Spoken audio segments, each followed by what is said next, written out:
Looking at problem number 2, we are going to estimate the area of the curve sine of x between sine of x, the x-axis, and the boundaries of 0 to pi. So let's start by drawing a picture of what we have here.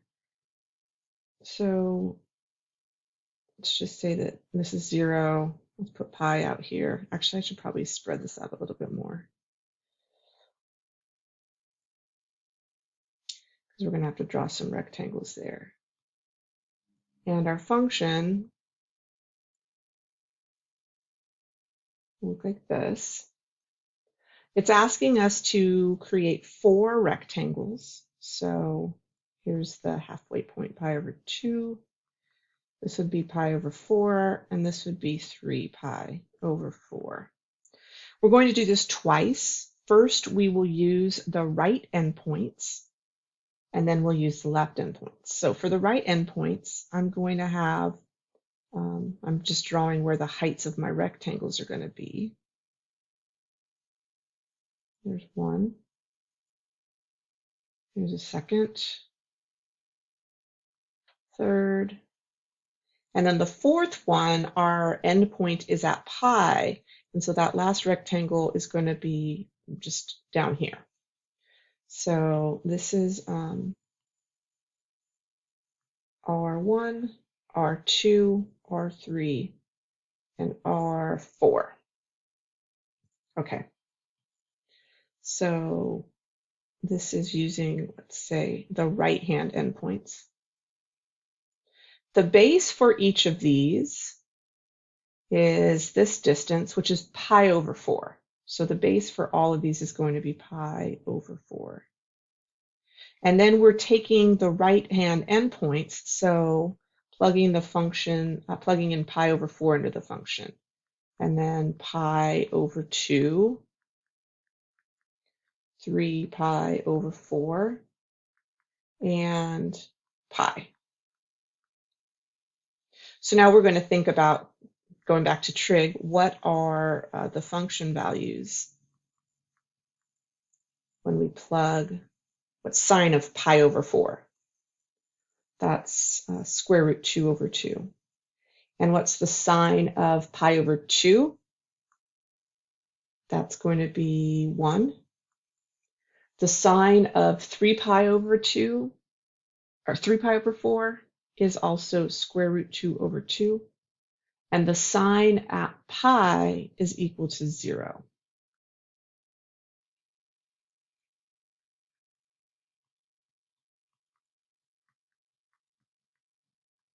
So it looks like I've got square root of 2 added together. So that'll be 2 times the square root of 2 over 2, which is just square root of 2. So I think overall we're getting 1 plus the square root of 2. I'm just going to leave it like that. This is our answer for the right hand, the estimate with endpoints at the right, from the right side. Let's do this again with the estimates from the left-hand side. And what we suspect is going to happen is that this answer is probably going to be the same because of the symmetry of this function.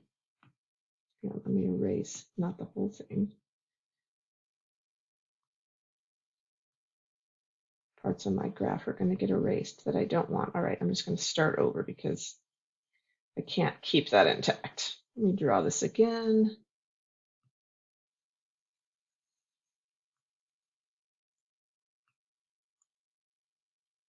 Yeah. Now we're using the left-hand side for the height of each of our rectangles. No, that one's not good. This one should go outside like that. And then this one should go like this. And then our one on the left over here is just here. So again, the base of these is still going to be the same as it was before. This is our Riemann sums from the left-hand side, left-hand endpoints. The base of each of these is still pi over 4. But now we're looking at f of 0, f of pi over 4, f of pi over 2, and f of 3 pi over 4. Okay. Some of these values are going to be the same because when we took the sine of pi, that's going to be the same as the sine of 0. So 0.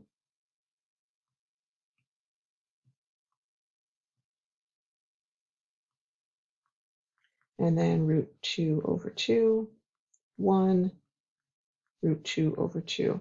So again, as we sort of suspected, due to the symmetry of this function, we're getting the same answer, right? The values are the same, they're just kind of put into a different order. So we get the same thing.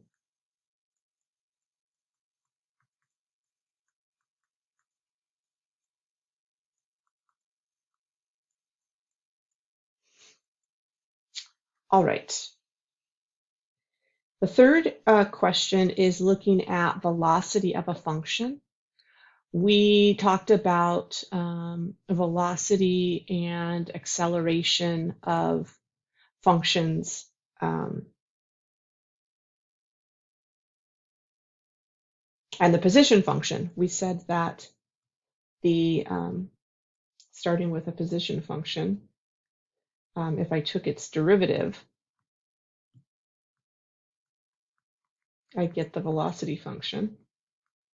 And if I take the derivative of the velocity function, I get the acceleration, t being time.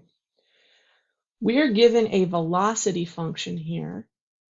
And so if we take the integral of it or the antiderivative to go backwards, it'll give us to the position function, the position being the distance traveled. And we're wanting to find the distance traveled between time equaling 0 and 4 seconds. Time is on the x-axis there. So we're going to estimate the area under the curve between 0 and 4.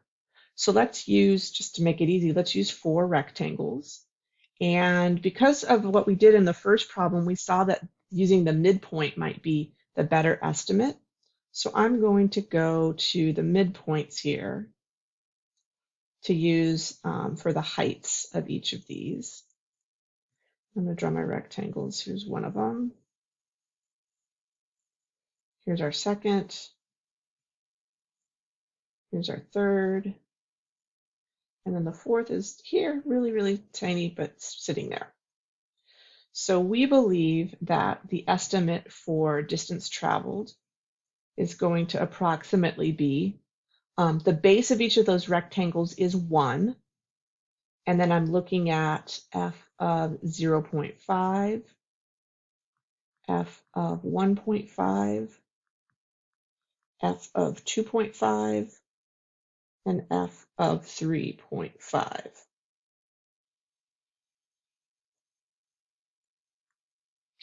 At 0.5, it looks like the output value is approximately 5. At 1.5, it looks like the output value is about 2. At 2.5, it looks like we're at about 1. And at 3.5, maybe we're at a half. Just kind of estimating. And so we think that the distance traveled is approximately, what is that, 8.5?